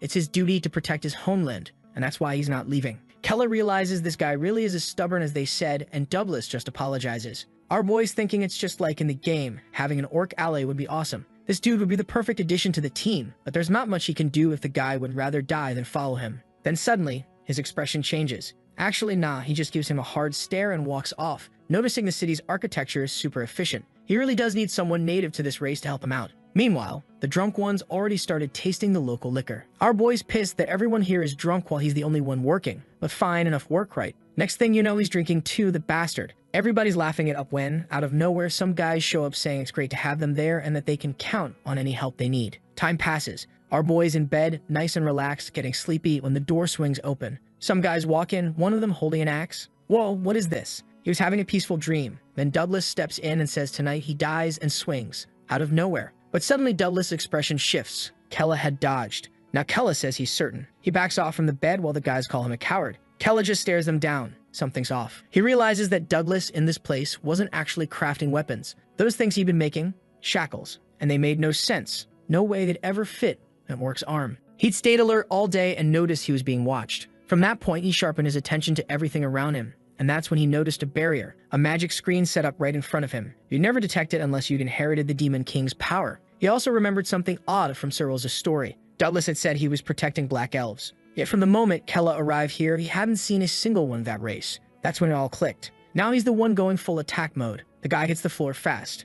Kella says he finally understands that woman's story. Douglas didn't refuse to hand over those dark elves. He couldn't, because he wasn't protecting them. He was trying to enslave them. And then, bam, Douglas suddenly looks like he lost 50 kilos, demanding to know how Kella figured it out. Kella doesn't care. He just wants to know if it isn't about time to drop that magic barrier. Our boy is about to restart a revolution. Everyone in the settlement is pointing axes, shouting, demanding to know what's going on. And just like Kella suspected, demon is demon. Everybody's wrapped up in this human trafficking ring. The king can't believe Douglas actually failed his mission. Douglas mutters an apology. Kella warns them, move, and Douglas dies. The old guys can't believe the coward Kella has taken control of the whole situation. They reach the barrier. Kella orders Douglas to open it. Douglas pulls an orb out of his pocket and slots it into the wall. The moment it opens, good grief, actual elves come pouring out. Way more than Kella imagined. He's stunned. Searles and Rin rush up, saying he was right. Those scum tried to spring a trap, and when they arrive, they see the same thing. Kella tells Searles to take care of these people. He wants her to view each of their memories with her magic. Searles explains it won't be as accurate as transferring her own memories, but she can do a read. That's enough. She casts the spell. Light washes over them, and our boy sees it. A pregnant woman in a cave, abandoned, holding her newborn. Nobles, look like humans, arrive, take the child from her, and the earth demons rake in piles of money. The mother is left behind. Empty arms, broken. Beautiful, isn't it? These demons surviving by selling off the beings who once lived freely in the forest, and now rot in caves. The woman's face is streaked with tears, and now things are serious. Our boy just says their existence is pathetic. The earth demons are a pack of bastards. He turns to the nearest one and smashes him in the face. The fool rockets into a wall and explodes against it. Now the whole trio finally gets it. He knows exactly what these guys are doing here. And Douglas just confirms it, yeah, that's exactly what they're doing. The Dark Elves, he explains, are a race humans love to enjoy. A race blessed by nature, capable of surviving in any environment. That's why they're the perfect livestock. Rin asks how it's even possible for them to be enslaving their own kind. Douglas answers bluntly, with the Demon King dead, the only way to survive is to side with the humans. Kella can only think back. He was already stuck in a miserable existence in his previous life, and now he reincarnated under that father. But the people here, they were suffering something far beyond anything he'd gone through. There's no way he could just sit still while something like this was happening right in front of him. He calls out to Searles and Rin, saying they're going to finish the job Kilman couldn't. They agree, saying there's no forgiving someone who betrays their own race. And they add that Kella, it's no exception. Today, they purify the planet of their own kind. Douglas is begging for help, yelling that there's only 3 of them. But looks like the others followed orders. They're all charging in. Now the question is, can they really handle the whole town? Let's not forget, they came here looking for allies, but now they've started a full-blown war. The girls shout that betraying the Demon King's son is an even worse offense. But the demons just say they don't care. They're not taking orders from trash like him. Douglas comes in for another hit, but Kella blocks it. That's when it finally hits our boy. This is real life now. No more games. And now he has enough power to actually change the world with his own hands. Standing still and getting kicked in the face isn't an option. The elves nearby are totally confused, trying to make sense of what's going on, until one of them finally speaks up, wondering if maybe they're doing this for them. If that's the case, shouldn't they help too? After all, they're being saved. One of them stands up and asks, "What are you doing?" Helping right now was insane. Wood getting involved would be extremely dangerous. If they lost, the only reward they get was more torture. Hearing them brings back a flood of painful memories for Wood, and the peaceful expression on her face turns to despair. Seeing this, Kella asks Douglas if he doesn't hear that cry of pain. He swears that everyone involved is going to pay for this. Suddenly, Douglas reaches into his pocket, saying that clearly it won't be enough. He swallows a strange stone and yells for everyone else to do the same, because losing here means dying, and all the demons obey. This earth mineral thing is something Rin thought only existed in legends. Kella quickly asks what she means. Searles explains it's an item that trades your lifespan for a massive boost in power. And just like that, they all start bulking up. Douglas swears he's going to kill our boy. Right away, Kella realizes it's not just their physical strength, their magical abilities are spiking too. And the problem is, yeah, he inherited the Demon King's power, but he still can't fully use it yet. Douglas charges again, and Kella knows he needs to be ready. He's dangerous now. But out of nowhere, vines burst from the ground and start restraining Douglas. He's confused, asking what the hell is happening. Then a voice from the back says he's never going through this again. He refuses to be tortured in this life anymore. The other elves shout at Wood to calm down. He's losing it. Douglas swears that once this is over, he's going to torture Wood to death. But his expression suddenly changes. Our boy had gotten close, tells him that's not going to happen, and drives a blade straight into his gut. Then he turns to Wood and asks, "That's your name, right?" He really liked her. Douglas is on the ground, gritting his teeth, growling that he can't believe he created Wood only for her to betray him like this. Then he explodes in rage, yelling, "Screw it, I'm torturing her right now." Kella can't believe it. The guy's body was still growing even more, and suddenly, bam, he goes in for a punch. At first, it looked like it was aimed at Wood, but thank God it wasn't. It was aimed at our boy, who could actually take the hit. He slammed into the wall, but hey, still breathing, still good. The real problem came when the guy turned his focus on the one who wouldn't survive. His hand was the size of her entire torso, and he shouted that he was going to rip her head off. Wood was already turning purple, about to burst. Kella realized the guy had completely lost it. He was more fixated on killing her than even fighting him. Watching it all unfold, Kella knew that at this rate he couldn't win like this. He needed a long-range attack, something now. As he strained for a solution, suddenly he found himself in a void. A shadow behind him spoke. He was now inside his own consciousness. Kella turned and asked who he was. The shadow replied by asking if he was no longer interested in saving that girl. Even though time flowed slowly here, he had to act fast. Kella focused and asked if the shadow knew any way to save Wood. The shadow said Kella wasn't yet ready to wield the full power of King Helkaldan. But as his body and mind synchronized, he began unlocking more and more of that power. Kella snapped. He didn't want explanations. He wanted to know what he could use right now. The shadow agreed, said fine, and passed him what he needed. Before fading, the shadow added cryptically, "Soon, we'll meet again, Kangxi." Our boy was stunned. How the hell did this bastard know his Earth name? But then, just like that, he was back. And in his hand, a massive arcane bow. He knew instantly this was that power. He grabbed it and declared he was going to protect Wood. Douglas turned just in time to see her twitch her head. She summoned some vines to shield herself, and Kella told him this was the end of his wickedness. Foosh. He fired. One shot. Direct hit. Douglas went up in flames. It looked done. Kella was sure of it. A direct hit, and the guy was writhing in fire. Was it over? Looked like it. But with that thing, who knows? This bow was way more powerful than he imagined. But what was that he encountered in his mind? Meanwhile, Rin was still surrounded and Searles was struggling too. She couldn't use area magic underground without risking a cave-in. Kella told them both to chill. He'd end this in a flash. And boom, he let out a flurry of shots, each one dead on. Searles noticed something. His human side had grown stronger, yeah, but this was pure demonic energy. Kella was hyped. Now he had long-range magic. And just like that, the whole place was lit up. Arrows rained down, everything scorched. Searles was impressed. Those stones the demons ate were stronger than she expected. Rin added it was crazy. They burned up your lifespan just to use them. Still, they needed to investigate where that kind of power was coming from. Kella stepped forward and called everyone's attention. From now on, they were free. He told them to live free lives and be careful not to get caught by bastards like that again. The demons, or dark elves, looked confused. Wait, are we demons or elves? Even Kella seemed unsure. Same race, he said. I mean, fair. They were overwhelmed. They could finally take the kids and leave this place. Everyone dropped to their knees, thanking him, saying Kella had saved them all. Cyrils, though, saw the obvious. There was no way they could make the earth demons their subordinates. Rin agreed. It was a shame, but what could they do? Those guys were enslaving people. Then Kella asked Wood. He saw in her memories she was born free, right? Captured later? She nodded. And right then he knew. If that was the case, she had no family left to return to. They'd taken everything from her. She says yes, and well, you already know what happens next. Kella makes the offer. He tells her to come with them. They needed someone who could navigate the terrain like an earth demon. Wait, wasn't she a dark elf a second ago? Now she's an earth demon? Either way, you'd figure she had some terrain knowledge, right? Exactly. That's the assumption. But she quickly corrects him. She's not an earth demon. If he needed someone like that, she'd be useless. Kella just tells her not to worry. She's an elf blessed by nature itself. And more than that, she'd already shown more courage in the face of danger than most people ever would. That was enough for him. So he tells her to get up and come with him. Honestly, it's still not clear if she's a he or she, or if he's the one confused. It's all blending, but she's clearly overwhelmed, looking like a child. She doesn't even remember what her family looked like when she was younger. She was captured too young, thrown into that cage by demons, and raised there ever since. She can't believe it's finally time to leave that place.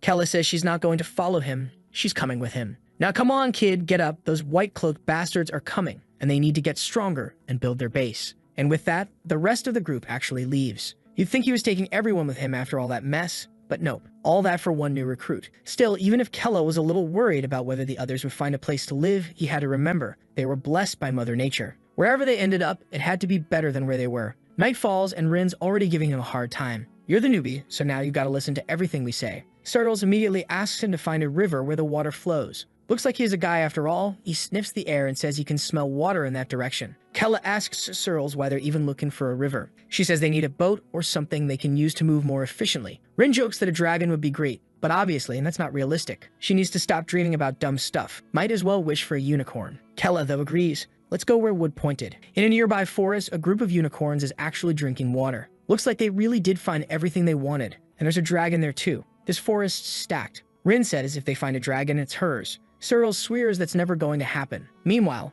elsewhere, a guy in white shows up in front of what might be one of the earth demons begging to be spared. And who's standing there? Curdly, the wide-hipped priestess. She recognizes him as the only one who survived. We jump back a bit to them trying to figure out why the family tracking spell wasn't working. Curdly says multiple signals were popping up in all directions. Kalka says that's impossible. There's no way the guy has that many kids. Can't they just figure out which one is really Kella? Curdly says unfortunately, no. The elf girl wants to know what they're supposed to do then. They can't waste their whole lives tracking them all down. Killian says they don't have a choice. They'll hunt every last demon on the continent until they find Kella. All he asks is that Curdly keeps tracking the boy. She says if she goes alone, she can teleport. Maybe find him faster. Diddy jumps in, saying that while she's out looking, they'll be out killing. She's fine with that. Her eyes flash, and bam, she teleports instantly. Killian smirks and says it's time. The hunt begins. Back at the old Earth Demon base, Curly says she feels Hell Calden's energy. Did one of his kids come through here? The demon says yes. The bastard Kella wiped out the entire tribe. She asks where he went. The demon says he has no idea. Just as the guy was about to say his second word,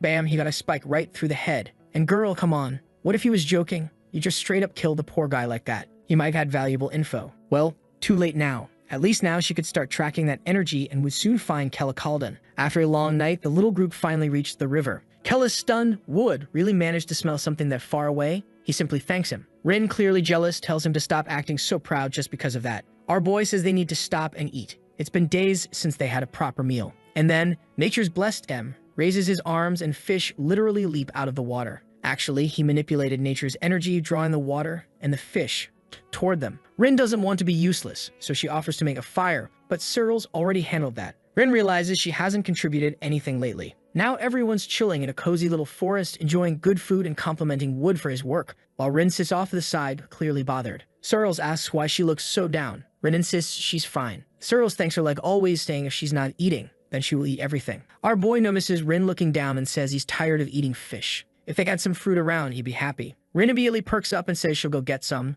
Wood also stands up to help, but Kella tells him to sit tight. He says he can count on Rin. She dashes off, thrilled. Searles just watches her go, thinking she really is simple, easy to read. And she realizes Kella's a good person. He obviously only said that to cheer her up. He denies it, says he seriously just wanted some fruit. They keep talking, unicorns, whatever. And then Kella says what he really wanted was a dragon. Searles tells him to wake up. No one's finding a dragon in the middle of a forest. Meanwhile, Rin is out there alone. What are the odds? She casually steps on something while reaching for fruit, totally relaxed. And of course, it starts moving. She thinks it's an earthquake until she looks down and sees a giant pupil staring right at her. Her soul leaves her body instantly. She rather found a dragon. Back at camp, Kella asks Wood if he naturally senses the Earth's energy. He says he's not exactly sure how to explain it, but he can kind of feel nature within a certain range. Searles imagines it's kind of like seeing a map in a game. She praises him, saying that's a perfect ability for navigating dungeons. He agrees, only problem is it doesn't work very far. Excuse me? Our guy literally tracked down a river they walked toward all night. That is far. Still, Kella asks if there's any way to increase that range.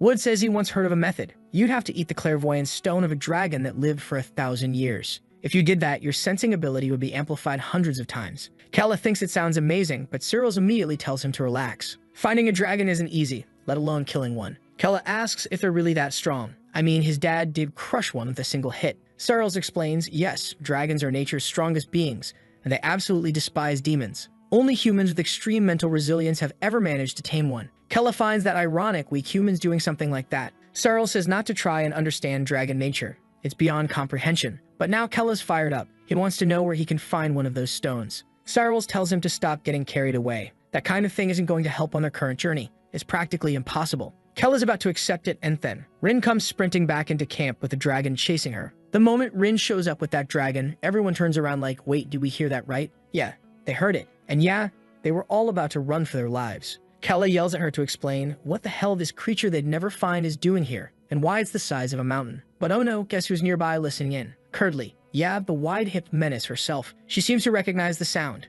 Everyone's ducking behind rocks while this giant beast paces around, towering over every tree in sight. Curdly, calmly watching, smiles and says, finally, this bastard ran out. Then she turns to Rin and asks what she was thinking. Ring of Dragon. You a traitor or just an idiot? Rin, crying, says she didn't mean to. She had no idea she actually find one. Wood comments that a creature this massive must have lived for at least 1,000 years. And then, standing next to him, someone says, a creature like that must have a clairvoyant stone. Kella turns, casually agreeing, only to suddenly realize who said that. Everyone else does too. Searles immediately jumps up, recognizing Curdly, and asking what she's doing there. Rin gasps. She knows that name. It's someone from the White Talcon squad. And Kella wastes no time. He draws his bow and tells everyone to prep for battle. This woman was no joke, an infamous cold-blooded mage. Literally. Kella can't believe this. No peace in this damn world. Every time he turns around, it's another threat. And now it's this. A cold-blooded mage. Possibly ice too. Maybe both. Curdly tells him to calm down. There's no reason to fight here. Kella's confused. Curdly calls out to Searles, saying she should know that fighting now is pointless. Searles is thrown off. Curdly explains she could kill any of them with a single spell. Kella asks, wait, is that true? Curdly just calmly says, yes. And she's not bluffing. Curdly is stronger than all of them combined. Naturally, Rin freaks out. Then what do we do now? Curdly answers that there's no need for everyone to die. Just come quietly. Wouldn't that be better than dropping dead right now? Kella asks where she plans to take them. She casually answers, to Killian, of course. Searles knew it. That bastard was already getting involved. Curdly closes her eyes and says, he's looking for something, or someone. You're Calden, so you better follow. Kella knows the truth. If he goes with her, he's dead either way. Curdly shrugs. That's fine. You should have at least picked the path that gave you a little more time. But our boy doesn't want to die. He's so close to living his dream like it's a game. And he knows, maybe, just maybe, he has a sliver of a chance against her. But if he just goes with her, that chance dies instantly. He'd rather fight and die than accept defeat. He lets the first arrow fly, but Curdly just raises a barrier. Searles immediately shouts, everyone, attack. Though let's be real, when she was an enemy, she soloed entire squads. Now that she's an ally, kinda mid. Spells explode against the barrier and even Wood gets involved, branches erupting from the ground, wrapping around her from inside. Rin, sick of being useless, charges in two, slams the wall with everything she's got. She forgot her role is literally support. Curdly calmly declares, you just made your final decision. The barrier shatters, magic erupts in every direction. Rin is blasted into the air like a ragdoll. Curdly, unfazed, says, that's fine. I'll just take Kella's body instead. Yeah, she's definitely a cold-blooded mage. And yes, she also uses ice. She casts Blizzard Tempest, a brutal snowstorm spell, straight down on everyone. Searles shouts for everyone to get inside her barrier. It's not perfect, it's draining, but hey, It's better than nothing. Kella immediately checks on Rin, asking if she's okay. She just apologizes, saying she never manages to help with anything. Cyril snaps at her to stop crying. They are in the middle of a fight and she needs to focus. Kella asks Cyril if she has any skill strong enough to beat that blizzard. Unfortunately, she admits Curdly has way more magical circles than she does. And now the shield is starting to crack. Yeah, in the middle of this blizzard, once that thing breaks, they're all dead. Kella starts thinking back to that strange experience inside his own consciousness, hoping that Thing will show up to save him again. He starts yelling half desperate, while Sarles tells him to calm down. If he keeps straining like that, the shield's just going to break faster. Our boy looks like he's about to pass out from sheer mental force, screaming, "Get out of my head." Meanwhile, deep in the forest, the dragon senses something, and of course, starts making its way toward the source. Curdly suddenly says she can feel the energy of Hell Kalden coming from Kella, so that's why she couldn't locate him before. Doesn't matter though, his end is right here. Kella can't understand why, no matter how hard he tries, he can't re-enter his own consciousness. He thought this was one of those protagonist moments when you're about to die and a power awakens to save you. Something cinematic. But nope, the barrier cracks, and then it breaks. Spells rain down on all of them. Kella thinks, this is it. But at the last second, boom, the dragon shows up, blocking the attack. Everyone stares in shock. Even Curdly doesn't know what to make of it. With one flap of its wings, the dragon completely disrupts her magic. Strangely, the beast steps closer to Kella. Suddenly, he's flooded with memories of other dragons. And wait, this one, it knew his mother. At that moment, the dragon speaks.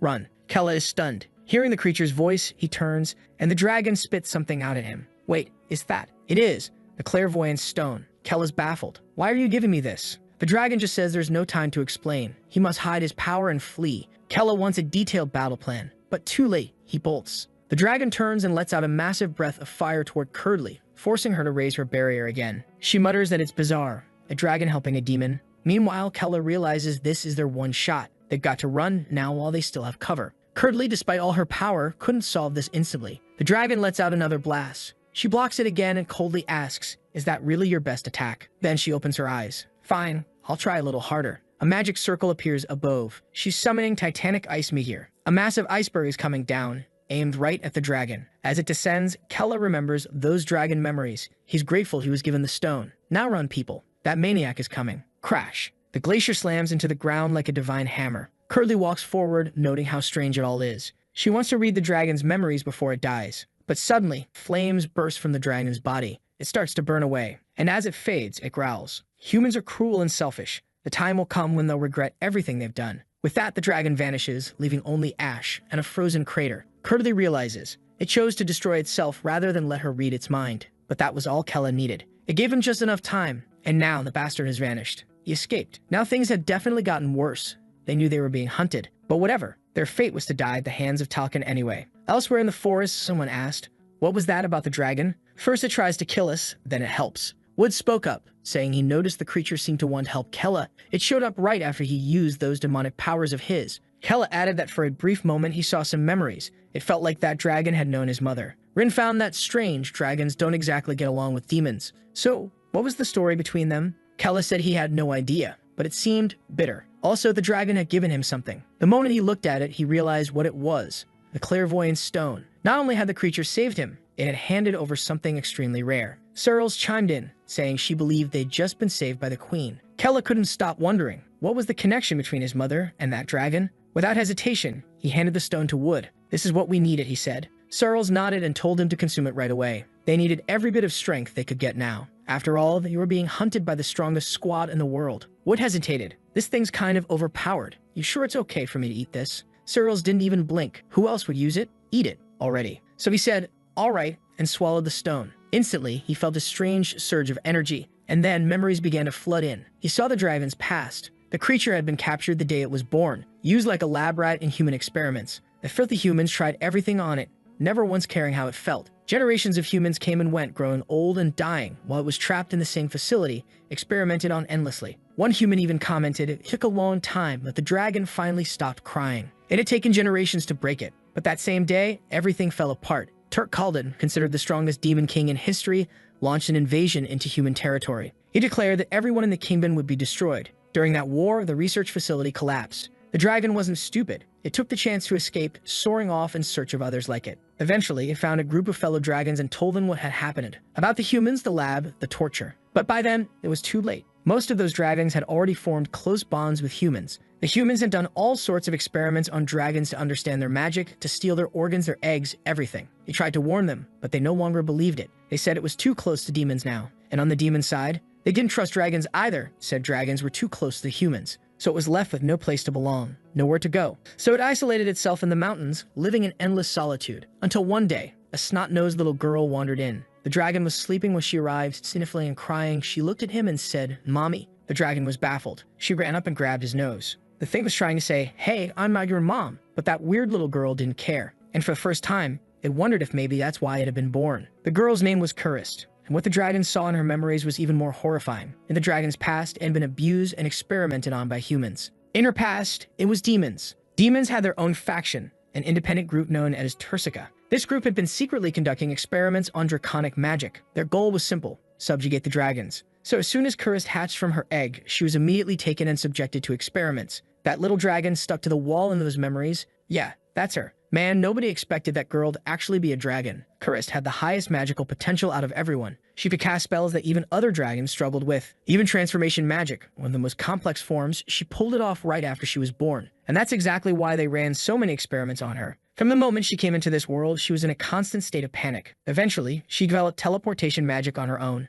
and that's how she escaped. She just learned the spell and vanished. She reappeared in front of that dragon. Maybe fate had led her there since they shared such similar lives. And because of that shared pain, it was almost impossible for them to treat each other like strangers. Now the kid's calling him Master. The dragon says, yeah, that's right. He's not family to anyone, so from now on, call him Master. Kurist lights up, all happy, shouting Master and Mom. Master and Mom. After that, the dragon started teaching her everything. He told her how the world worked, how dragons had to survive in it. He taught her every kind of magic a dragon should know. And the time he spent with Kurist was nothing like the days of isolation he'd suffered before. He was grateful for it. One day, she asked what was up. He just said he felt like saying thanks. Little by little, he watched Kurist grow up. She brought a kind of happiness he couldn't even describe. All the pain he felt in his long, tormented life suddenly felt small next to the joy of being with her. But then, things changed when they least expected it. One day, the dragon looked nervous. Kurist asked what was wrong. Suddenly, he asked her, "Who are you?" Kurist froze. "What are you talking about? I'm Kurist." Obviously. But he kept pressing. "Are you a human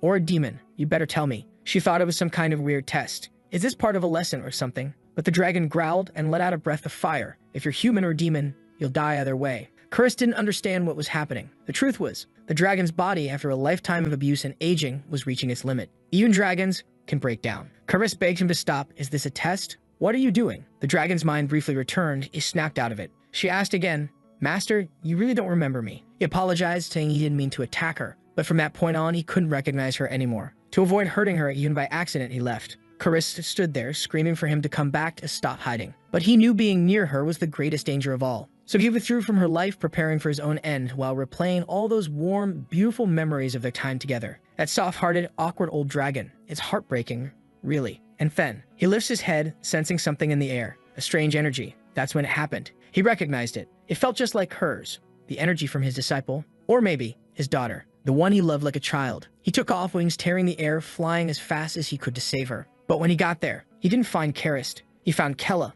on the brink of death. And in that moment he knew, this wasn't her. This was someone else, a completely different child. But deep down, he realized the truth. This was her son. Kurist, the girl who stabbed her own kid in the stomach and tried to kill him. Yeah, she'd become a mother. Crazy, huh? But she had still brought a precious child into the world. And that was enough for him. The dragon swore, if nothing else, he would protect her child. And that's when the dragon let out one final blast of fire. If his life was going to end, at least it would mean something. He would die protecting the child of the one he had cared for, the one he loved. With that, he said goodbye to Kurist and would collapse to the ground. Rin ran up asking if he was okay. He explained he had just seen a flood of memories, like a dream so long that the more he tried to hold onto it, the more it slipped away. But at least now he knew that dragon had died happy. She didn't quite get what he meant, but one thing was clear. That mage had crushed him with no effort. Seriously, that massive iceberg. No one could have tanked that. Not long after, Searles asked what was going on. How'd you already forget everything? Wood tried to explain that maybe the ability didn't activate all at once. Maybe it'd take time to develop, or maybe he just didn't have the talent for it at all. Suddenly, Rin jumped in, telling him to calm down and stay positive. Kella, though, pulled the group back to the issue. They didn't have the luxury of waiting around for Wood's powers to grow. The real problem was they had no clue when those white-cloaked Talcan would find them again. He told Searles to bring out the map. The blue marked the human territories, the red, demon territories. Right now, they were standing exactly where those two zones crossed. Kella believed that heading south was their best move. Rin was confused. He wanted to go south into human territory, not demon land. He explained. His father must have had a reason for sending him to Arsal instead of somewhere deep in demon territory. If he'd wanted to hide him, there were safer places. So maybe his dad knew that the demon's lands would soon be attacked from all sides now that the Demon King had fallen. Searles agreed. The human armies were probably already invading the demon territories. Rin asked, shouldn't they try to help those people? Rally them behind Kella? But he shook his head. For now, that was impossible. As they saw in the land of the Earth demons, everyone just thought Kella was a coward who ran away. With a reputation like that, there was no way he could rally an army. Rin pointed out that at least he had Searles, right? But even she admitted she wasn't much. Besides her father, no other demons even knew she was one. She didn't have horns. And on top of that, she'd attacked a bunch of territories while under Talkin's control. Forgiveness wasn't going to come easy. Kella said their first move needed to be building a dungeon,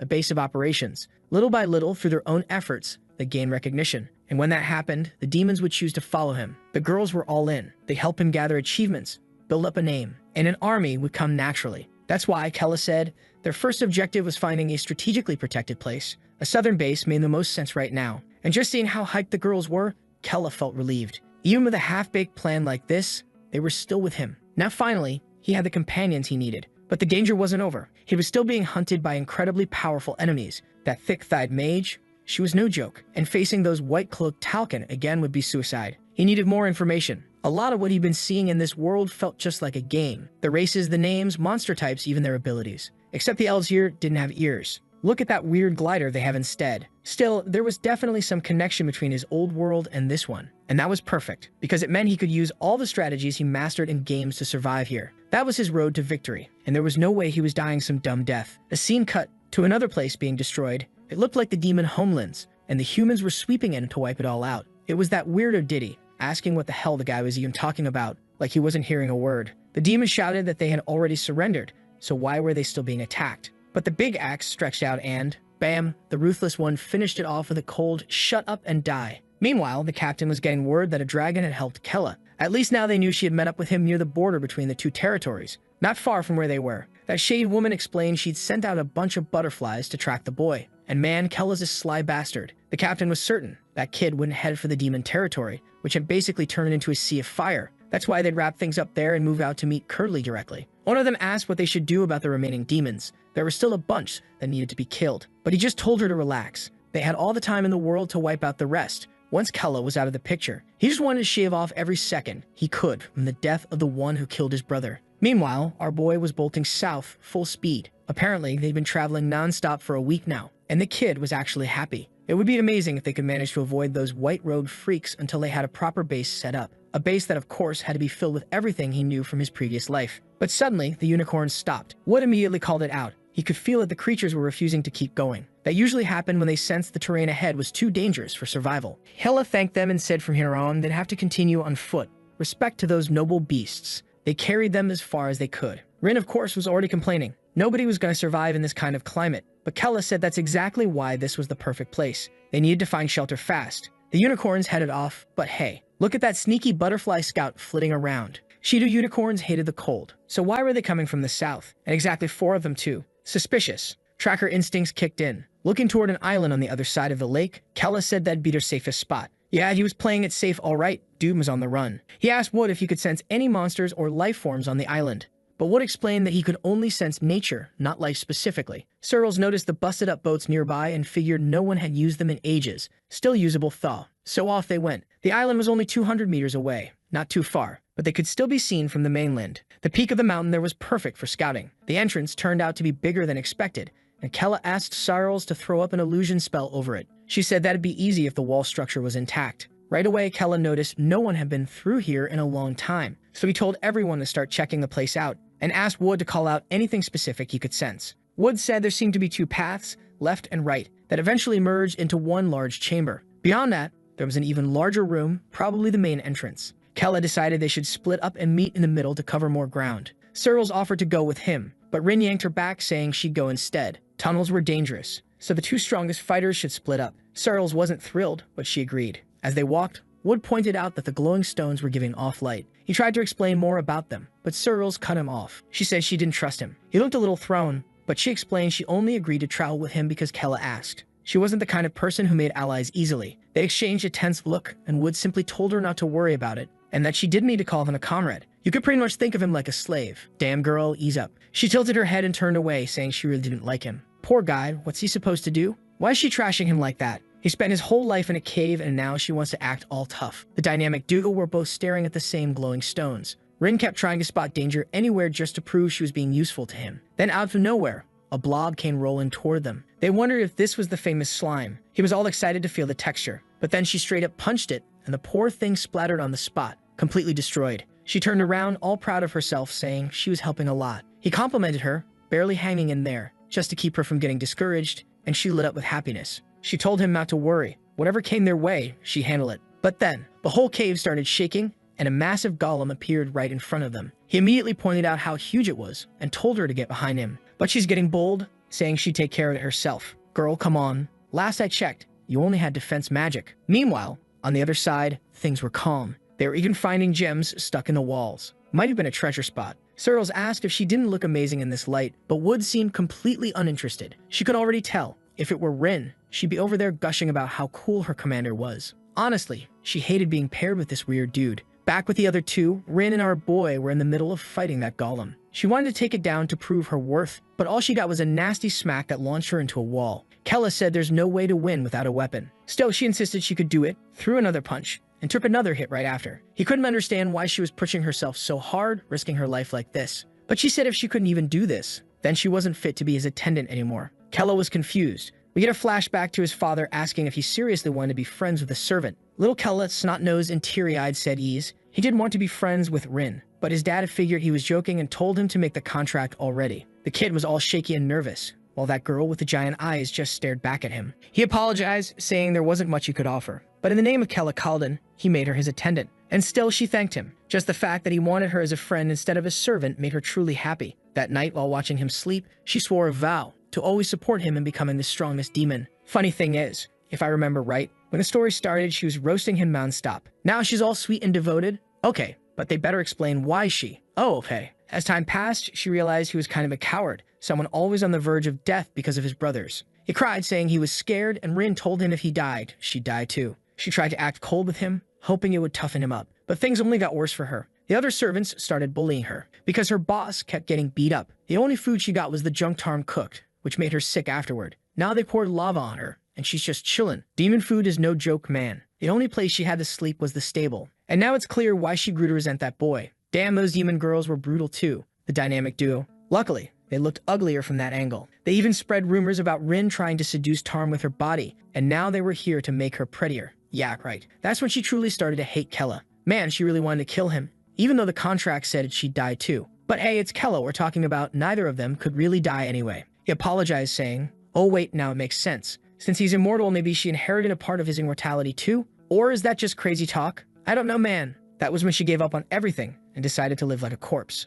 But then, out of nowhere, he changed overnight, became someone completely different. And this new version of him, this is the one she sees becoming the great demon king. She dodges another blow from the golem and yells that she's tired of holding him back. Jumps up and smacks the golem's head, shouting that from now on, she'll be useful. Otherwise, she doesn't even deserve to be by his side. The golem's head hits the ground and she staggers over, exhausted, saying she never wants to be abandoned by him. Kella's a bit confused by all this, but there's no time to rest. Another golem's charging from behind. She looks scared, but now it's Chad time, baby. Boom, one punch sends the thing to the floor. He catches the girl in his arms, asking if she's lost her mind. She keeps putting herself at risk whenever he's in danger, but he literally can't die. And why would he ever abandon her? She's all shaken, and he tells her, even if she wanted to leave, he wouldn't let her go anyway. So she better not regret sticking by him. Tears, snot, and everything. She clings to him. Even though our boy hasn't known her that long, he still has all the memories from the real Kella's past with her. And not just for her sake, but for his own future too. She really did need to get stronger. Meanwhile, Wood and Searles finally reach the end of that treasure room. She's being greedy as ever, scooping stuff up. But girl, what are you gonna do with all that? You're being hunted by the whole world.